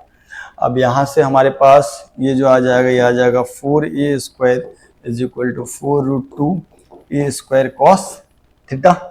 a square से a square cut गया, 4 से 4 कट गया, तो 1/√2 बराबर कॉस थीटा cos थीटा 1/√2, तो थीटा का वैल्यू कितना 45 degree. Correct answer is B. Correct answer is B. Two forces are such that sum of their magnitude is 18 Newton. Resultant is root 228 when they are at 120 degree. Then the magnitude of the forces are. तो माने एक force का magnitude अगर x है तो दूसरे force का magnitude कितना हो जाएगा 18 माइनस एक्स, और दोनों के बीच एंगल कितना हो जाएगा 120 डिग्री। दोनों के बीच एंगल हो गया 120 डिग्री। और इनका जो रिजल्टेंट है, इनका रिजल्टेंट है वो हो जाएगा √228। ठीक। अब आपसे पूछ रहा है कि दोनों फोर्स का मैग्नीट्यूड बताओ, तो हम लोग क्या लिखेंगे √228 बराबर √x² प्लस 18 माइनस एक्स का whole square plus 2 into X into 18 minus X, हाँ जी भाई साहब, into cos 120 degree. So square अगर कर देंगे तो दिस विल बी 228 बराबर x² plus 18 minus X whole square plus 2x into 18 minus X into -1/2। इस इक्वेशन को अगर आप सॉल्व करेंगे तो आपको आसानी से पता चल जाएगा कि एक का वैल्यू आ रहा है 2 और दूसरे का वैल्यू, मतलब एक वैल्यू आ जाएगा 2 और दूसरे का वैल्यू आ जाएगा 18 माइनस एक्स दैट इज 16। या तो x का वैल्यू 2 आएगा, 18 माइनस एक्स 16 होगा, या x का वैल्यू 16 होगा और दूसरे का वैल्यू 18 माइनस 16 दैट इज 2 होगा। तो एक का वैल्यू 2 और दूसरे का वैल्यू 16 होगा। इसको सॉल्व करके आप देख सकते हैं, थोड़ा मेहनत पड़ेगा, वो मेहनत हम नहीं करेंगे, आप कर लीजिए। ठीक है,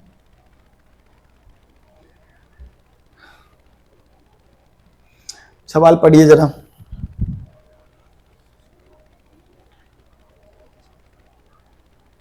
कह रहा है if sum of two unit vector is a unit vector, मतलब एक वेक्टर है मैग्नीट्यूड 1, दूसरे वेक्टर का भी मैग्नीट्यूड 1, और जो रिजल्टेंट है उसका भी मैग्नीट्यूड कितना है 1, रिजल्टेंट है उसका भी मैग्नीट्यूड कितना है 1। तो दैट मीन्स जो दोनों वेक्टर है इन दोनों के बीच एंगल कितना डिग्री हो गया 120 डिग्री। तभी ना दो वेक्टर बराबर मैग्नीट्यूड के रिजल्टेंट भी उतना ही हो, दैट मीन्स दोनों के बीच एंगल 120 डिग्री होता है, ये हम आपको रटवाए हुए हैं। ठीक, तो दोनों वेक्टर के बीच एंगल 120 डिग्री है, दोनों का मैग्नीट्यूड 1 है। अब कह रहा है कि देन मैग्नीट्यूड ऑफ डिफरेंस, मतलब वेक्टर ए है 1 मैग्नीट्यूड का, वेक्टर बी है 1 मैग्नीट्यूड का, दोनों के बीच एंगल है 120 डिग्री, और हमको बोल रहा है कि दोनों के डिफरेंस का मैग्नीट्यूड। तो जब बराबर मैग्नीट्यूड होता है तो डिफरेंस होता है 2a साइन ऑफ θ/2। हमने आपको समझाया हुआ था कि अगर ये a है और ये भी a है, दोनों के बीच एंगल थीटा है, तो सम होता है 2a cos ऑफ θ/2 और डिफरेंस होता है 2a साइन ऑफ θ/2। तो a माइनस बी जो हो जाएगा वो हो जाएगा 2a साइन ऑफ θ/2। a के जगह पे हम लोग 1 रख देंगे और साइन के जगह पे साइन 120 डिग्री, थीटा की जगह पे 120 डिग्री डिवाइडेड बाई 2, तो 2 इंटू 1 इंटू साइन 60 और √3/2, so answer will be √3। So correct answer is B. ठीक है,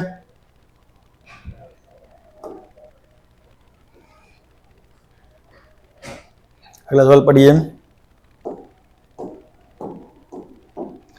If the vertical component of a vector is 60 unit and the vector is making angle 60 degree with the horizontal, मतलब एक vector है, मान लीजिए कि vector A है, ये एंगल थीटा ले लेते हैं, तो इसका x कॉम्पोनेंट और y component, horizontal component and vertical component. Horizontal component हो जाएगा a cos थीटा और वर्टिकल कॉम्पोनेंट हो जाएगा a sin थीटा। तो a sin थीटा जो है वो है 60, a sin थीटा जो है वो है 60, और तब हमसे पूछा जा रहा है कि और थीटा तो 60 डिग्री है ही, तो a into sine 60 is equal to 60, तो a का वैल्यू कितना हो गया 120/√3। लेकिन हमसे a पूछा नहीं है, हमसे पूछा हॉरिजॉन्टल कंपोनेंट, तो हॉरिजॉन्टल कंपोनेंट तो हो जाएगा a cos थीटा, तो यहाँ पे रख देंगे ए की जगह पे 120/√3 और थीटा तो खुद ही दिया हुआ है 60 डिग्री, तो ये हो जाएगा cos 60 डिग्री। cos 60 डिग्री 1/2 होता है, तो आंसर हो जाएगा 60/√3। तो correct answer will be 60/√3 can also be written as 20√3। अगला,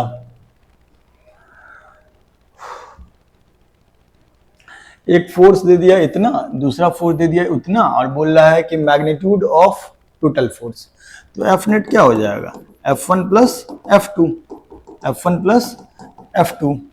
F1 दिया हुआ है 2i cap plus 3j cap plus k cap, और F2 दिया हुआ है i cap plus j cap plus k cap, है ना। तो इन दोनों का सम अगर कर देंगे तो ये आ जाएगा 3i cap plus 4j cap plus 2k cap, है ना। सो इसका अगर हमको मैग्नीट्यूड चाहिए तो ये सिंपली आ जाएगा अंडर रूट ऑफ 3 का स्क्वायर प्लस 4 का स्क्वायर प्लस 2 का स्क्वायर। 9 प्लस 16 25 प्लस 4 29, तो answer is under root 29। So correct answer is D. ठीक है,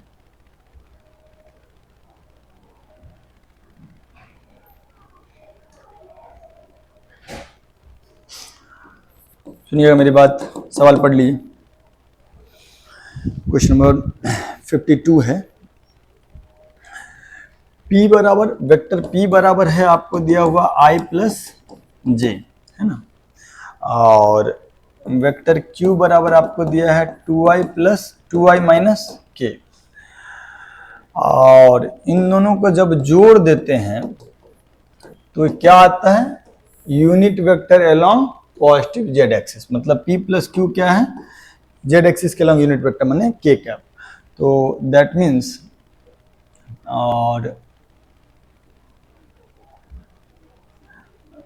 when added to R, ओहो आई एम सो सॉरी, इसमें क्या रहा है कि P plus Q plus R। यार ये इरेजर बड़ा धीरे धीरे काम करता है, हैंग कर रहा है क्या board. P plus Q plus R, जब P में Q जोड़ते हैं और फिर R जोड़ते हैं तो जो रिजल्टेंट आता है वो आपका आता है एक ऐसा वेक्टर जो जेड एक्सिस के अलोंग है और यूनिट वेक्टर, मतलब P plus Q plus R is K cap. तो बेसिकली P हो गया हमारा I cap plus J cap, Q हो गया आपका 2i cap minus K cap, plus R बराबर K कैप, है ना। तो R का वैल्यू कितना हो जाएगा, -3i cap minus J cap plus 2k cap, है ना। और R का हम वैल्यू ही ना पूछ रहा है, तो वैल्यू आ गया, दैट इज A। ठीक है, displacement vector at an angle 30 degree with y axis has an x component of 10 unit, then the magnitude of the vector is। बेकार सवाल है। ये जितने भी क्वेश्चंस आज हुए हैं उसमें शुरू के 4-5 क्वेश्चन जो थे वो ढंग का था, और लेवल 2 कह सकते हैं उसको, बाकी सब तो लेवल 1 ही था। Anyway,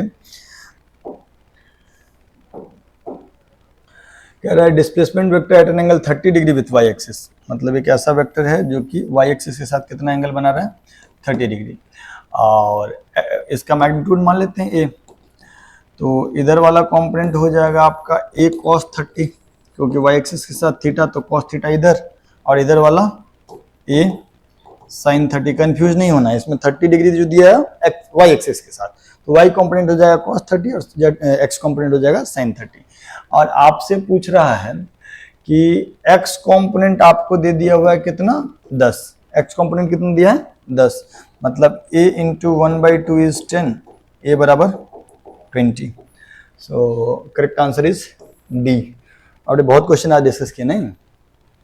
if theta be the angle between this and this then theta is, तो cos थीटा कैसे पता करते हैं सर, cos थीटा कैसे पता करते हैं, a dot B divided by modulus of a into modulus of b।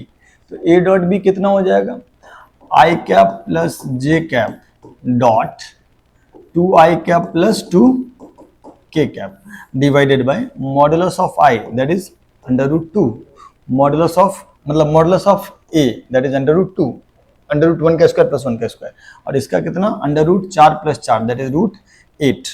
So basically इन दोनों का डॉट प्रोडक्ट हो जाएगा 2 plus 1 into 2 2, j into 0 0 plus 2 into 0, इधर जे कैप 0 है, यहाँ पर के कैप 0 है, तो जे इंटू जे भी 0 हो जाएगा और के इंटू के भी 0 हो जाएगा, और नीचे में कितना आ जाएगा 4 रूट 2, है ना। तो बेसिकली ये आंसर कितना आ गया 2, करेक्ट है क्या हम लोग, theta with angle between I plus J and 2i plus 2k, तो 2i हो जाएगा ये, और ये इसका वैल्यू हो जाएगा 2 root 2, 2 root 2 into root 2, 2 root 2 into root 2 का वैल्यू तो 8 हो जाएगा ना जी, नहीं नहीं, तो ये वाली वैल्यू हो जाएगा 8, तो ये वैल्यू हो जाएगा 1/4। अभी भी कुछ गड़बड़ किए हैं क्या आप, एक काम इसमें, इसको टाइपिंग में थोड़ा सा गलती कर दिए जहाँ तक हमको लग रहा है, ये वाला वैल्यू जो होना चाहिए ना ये 2j कैप होना चाहिए, अगर वो 2j कैप होता तो 2 इंटू 1 2 हो जाता, 2 इंटू 1 2 हो जाता, ऊपर 4 आता, नीचे 8 आता, तो cos थीटा 1/2 होता, cos थीटा 1/2 तो थीटा 60 डिग्री, तब आंसर आता π/3। लेकिन अभी के लिए ये आंसर सही नहीं है, थीटा बराबर cos इनवर्स 1/4 हो जाएगा, ठीक है। अगर यहीं पे 2k कैप की जगह पे 2j कैप होता तब सही बात है कि 60 डिग्री होता, दैट इज π/3, ठीक है।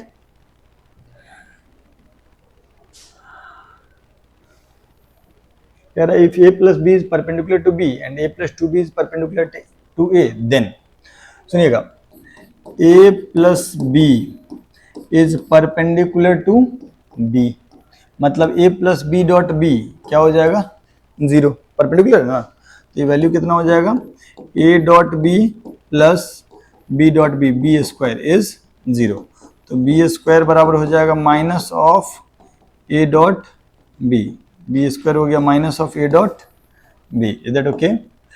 और फिर कह रहा है a plus 2b is perpendicular to a, मतलब a plus 2b dot a is also 0, क्योंकि ये और ये दोनों भी एक दूसरे के परपेंडिकुलर है, तो इनका भी डॉट प्रोडक्ट 0, तो ये हो जाएगा a square plus 2b dot a that is also 0, तो यहाँ से हम लोग क्या लिख देंगे 2b डॉट a बराबर minus of a square, so b dot a का वैल्यू कितना हो जाएगा sir minus of a square by 2, यहाँ a डॉट b जो है वो हो जाएगा, यहाँ पर a डॉट बी का वैल्यू कितना आ जाएगा minus of B square, minus को दूसरी साइड में लाए, और यहाँ b डॉट ए आया minus of a square by 2, तो ये a डॉट बी और b डॉट ए दोनों तो बराबर होता है, मतलब minus of B square and minus of a square by 2 भी बराबर होगा, तो हम लोग लिख सकते हैं B square is equal to a square by 2, ऐसा लिख सकते हैं।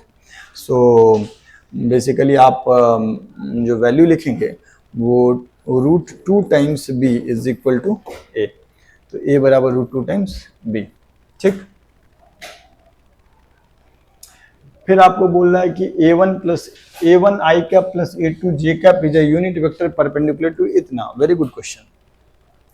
तो a1 और a2 का वैल्यू, पहला बात तो बोल रहा है कि a1 और a2 ये वाला वेक्टर जो है माने a1 i cap plus a2 j cap, ये क्या है एक unit vector, it is a unit vector, मतलब इसका मैग्नीट्यूड कितना होगा 1 होगा, मतलब हम लोग लिख सकते हैं under root a1 square plus a2 square that is 1, और a1 i cap plus a2 j cap perpendicular to है 4i cap minus 3j cap, तो दिस डॉट दिस इज 0, नहीं ये वेक्टर और ये वेक्टर दोनों एक दूसरे के परपेंडिकुलर है, तो ये वेक्टर डॉट ये वेक्टर इज 0, तो यहाँ से अपन क्या लिख सकते हैं 4a1 माइनस 3a2 इज 0, सो अपन ये भी लिख सकते हैं कि 4a1 बराबर 3a2, ये दूसरा इक्वेशन हो गया।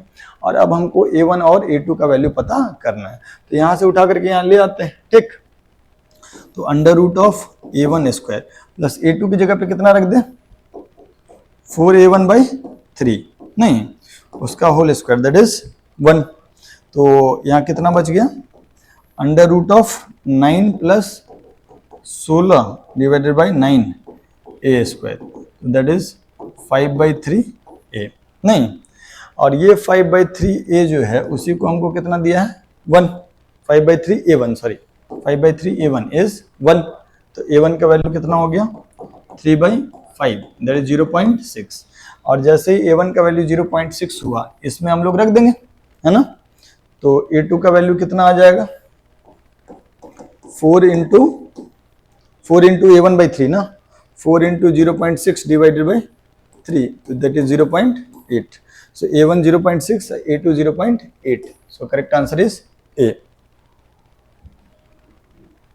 बढ़िया सवाल था ये, लेकिन हाँ ये A वेक्टर है, ये B वेक्टर है, A प्लस बी और A माइनस बी पूछ रहा है। वैसे तो हम देख के बोल दिए हैं कि जो A वेक्टर और B वेक्टर दोनों का मैग्नीट्यूड सेम, दोनों का मैग्नीट्यूड और दोनों का डॉट प्रोडक्ट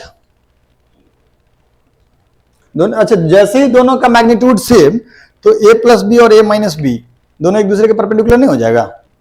जैसे ही दो वेक्टर हैं और दोनों वेक्टर का मैग्नीट्यूड सेम तो एक रोम्बस फॉर्म करेगा, और हम इंपॉर्टेंट रिजल्ट में भी बताए हैं कि रोम्बस के दोनों डायगोनल परपेंडिकुलर होते हैं।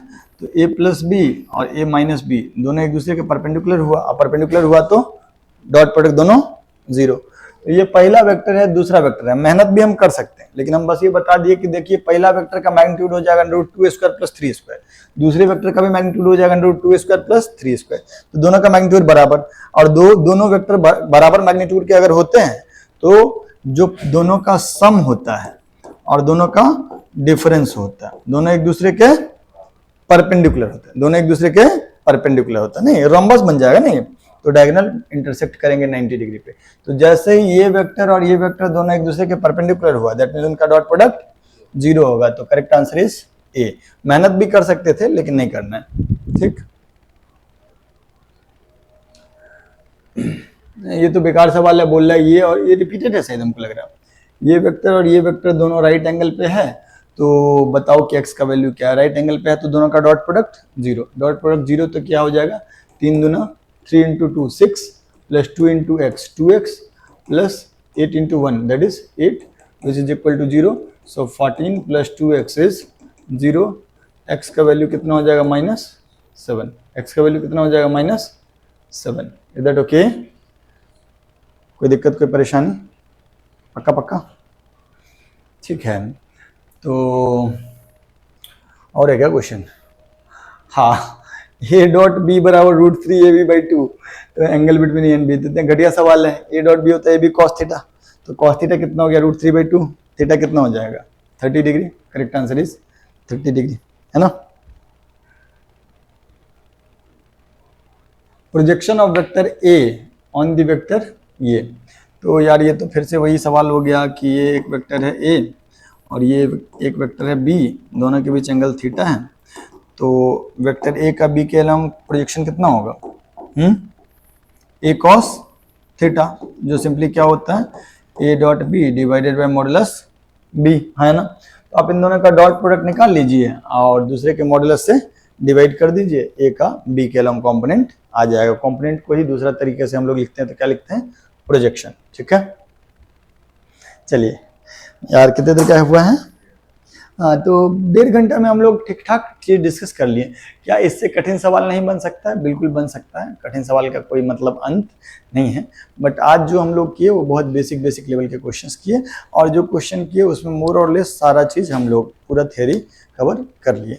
अगले क्लास में जब हम लोग मिलेंगे तो डिस्कस करेंगे डिफ्रेंशिएशन और इंटीग्रेशन, ठीक है। टेलीग्राम पे आपको इस सारे सवालों का PDF मिल जाएगा वीडियो जाने से पहले ही। चलिए बाय, ठीक है, बाय बाय।